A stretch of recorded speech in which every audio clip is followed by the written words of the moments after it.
पुढची महत्त्वाची बातमी पाहूया। ठाण्यातील भाजप कार्यकर्ते नाखुश आहेत असं गणेश नाईक म्हणतात। कल्याण ठाण्यातील भाजप कार्यकर्त्यांची परवड झाली। महानगरपालिका निवडणुकीत स्वतंत्र लढवलं पाहिजे असं नाईक म्हणाले। महानगरपालिका निवडणुकांवर गणेश नाईकांनी हे भाष्य केलंय। ठाण्याला, कल्याणला, इव्हन उल्हासनगरला सुद्धा भारतीय जनता पक्षाच्या कार्यकर्त्यांची परवड झाली आणि हे माझ्यासारख्याने कोण बोलणार आहे। आणि मला जाणवते की ठाण्यातला भारतीय जनता पक्षाचा कार्यकर्ता हा खुश नाही, कल्याणमधला कार्यकर्ता खुश नाही, उल्हासनगरला मध्ये कार्यकर्ता खुश नाही। नवी मुंबईच्या कार्यकर्त्यांना गॅरंटी होती की निगोशिएशन आम्ही युद्धात जिंकलो आणि तात हारलो, कधी असं होतच नाही।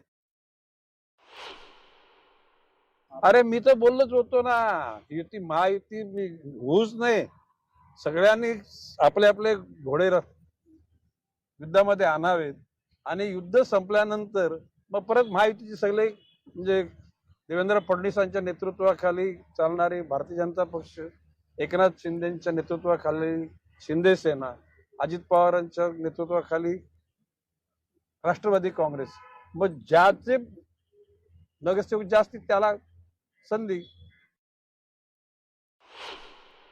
म्हणजे किल्ले कोणाचे नाहीत आणि भारतीय जनता पक्षाने आता परवानगी दिली ना, ते ह्यांचे नामोनिशान साफ करून टाकावं हे मी आज परत बोलतो। फक्त काय आम्ही भारतीय जनता पक्ष शिस्तीचा पक्ष आहे म्हणून आम्ही आदेश मानतो। काय बोललो मी, आम्ही आदेश मानतो।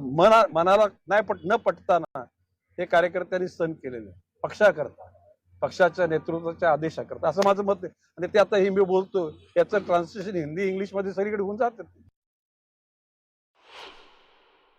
माझं म्हणणं आहे की या ठिकाणी भारतीय जनता पक्ष जर खुल्ली जर दिली असती तर भारतीय जनता पक्षाचा एकट्याचा सुद्धा वापर होऊ शकला असता, कल्याणमध्ये सुद्धा एकट्याचा होऊ शकला असता, उल्हासनगर मध्ये होऊ शकला असता, नवी मुंबईत झाला, भाईंदरमध्ये झाला। या बुलेटिन मध्ये आता आपण पाहणार आहोत सकाळच्या 100 बातम्या। गडचिरोली जिल्ह्यात माओवाद्यांच्या विरोधात उल्लेखनीय कामगिरी करणाऱ्या 31 अधिकारी आणि जवानांना पोलीस शौर्य पदक जाहीर झाले। गेल्या 5 वर्षात गडचिरोली जिल्ह्याला 3 शौर्य चक्र आणि 217 पोलीस शौर्य पदक प्राप्त झाले आहेत।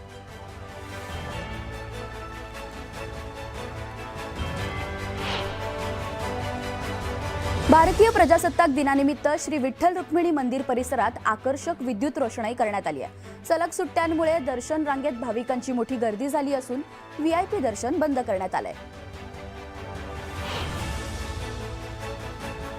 पुण्याच्या दगडूशेठ गणपती मंदिरात तिरंगी रोषणाई करण्यात आली आहे। श्रीमंत दगडूशेठ हलवाई गणपती मंदिर परिसरात देशभक्तीनं रंगात न्हाऊन निघालंय।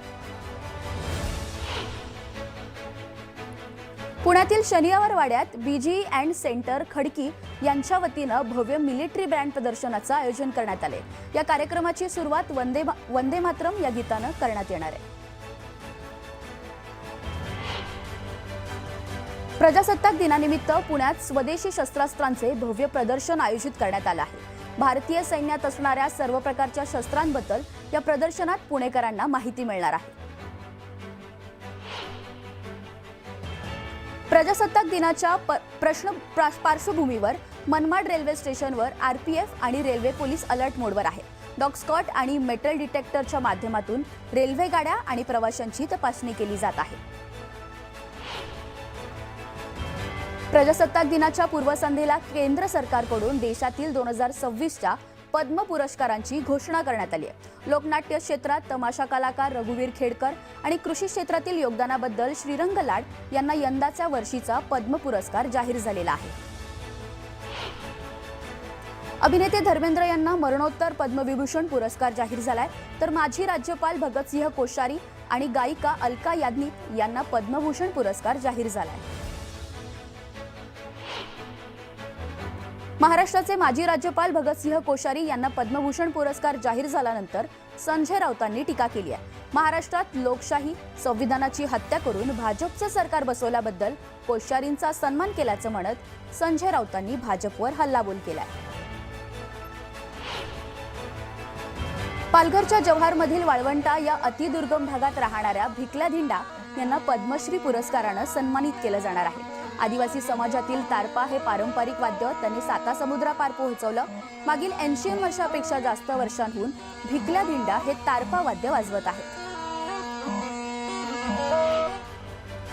क्रिकेटपटू रोहित शर्मा आणि हरमनप्रीत कौर यांना पद्म पुरस्कार जाहीर झालाय. रोहित आणि हरमनप्रीत कौरचा पद्मश्री पुरस्कारानं सन्मान केला जाणार आहे.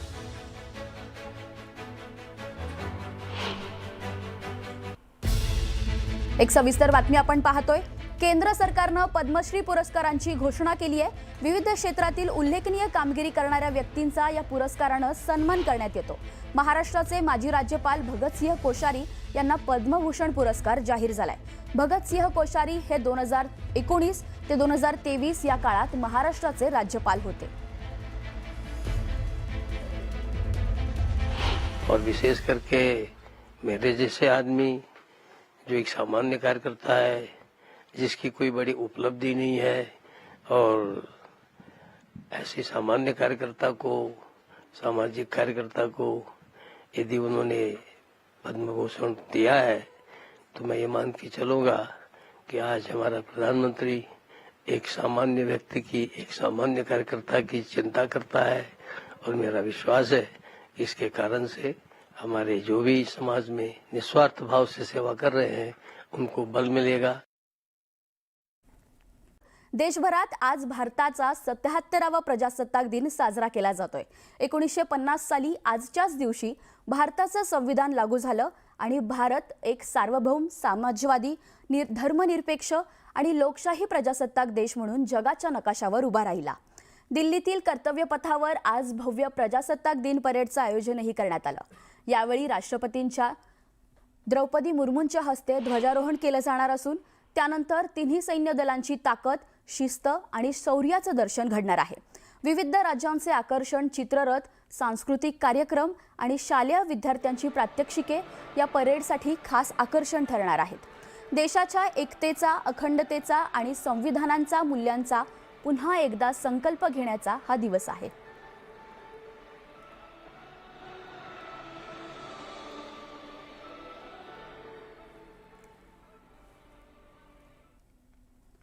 प्रजासत्ताक दिनाच्या पूर्वसंध्येला केंद्र सरकारकडून देशातील 2026च्या पद्म पुरस्कारांची घोषणा करण्यात आली आहे. देशातील सर्वोच्च मानले जाणारे पद्म पुरस्कारांची घोषणा झाली असून महाराष्ट्रातील अनेकांना पद्म पुरस्कारानं गौरविण्यात आले. यामध्ये लोकनाट्य क्षेत्रात तमाशा कलाकार रघुवीर खेडकर आणि कृषी क्षेत्रातील योगदानाबद्दल श्रीरंग लाड यांना यंदाच्या वर्षीचे पद्म पुरस्कार जाहीर झाले आहेत. यांसह पालघरमध्ये वारली संगीतकार भिकल्या लाडक्या दिंड्या यांनाही पद्म पुरस्कारानं गौरविण्यात आले. क्रिकेटपटू रोहित शर्मा, हरमनप्रीत कौर यांना पद्मश्री पुरस्कारानं गौरविण्यात येणार आहे. तर दुसरीकडे अभिनेता धर्मेंद्र यांना मरणोत्तर पद्मविभूषण पुरस्कार जाहीर करण्यात आलाय. गायिका अलका याग्निक यांना पद्मभूषण पुरस्कार जाहीर करण्यात आलाय. वाद्यांनी आम्हाला फार काही जगभरात आम्हाला पोहोचवला. म्हणजे हे आमची देवता समजून आमच्या समाजाची आदिवासी कशावरनं तर आदिवासीची ही शान आहे. म्हणजे आम्ही हे निर्मिती नुसती माडाचा पात, बंबू आणि दुधीवरच आम्ही ते वाद्य तयार केलेलं आहे. म्हणजे आजकाल देव नाही आहे, देव आज हे वाद्य माझा देव झाला आहे. म्हणून आज मला आज जीवन जगवण्याचा माझे सार्थक हे वाद्याने केला. मनाला आनंद होतोय. आपण केलेल्या कामाची पावती आज आपल्याला मिळते, जनतेचे आशीर्वाद मिळत आहेत असं वाटतंय. आणि माझ्या आई वडिलांनी केलेले कष्ट, त्यांनी मला दिलेलं बाळकडू आणि मी रसिकांची केलेली सेवा याचं फळ हा पुरस्कार मला मिळणार आहे. हे त्याचं फळ आहे असं वाटतंय आणि मनाला खूप मोठा आनंद झालेला.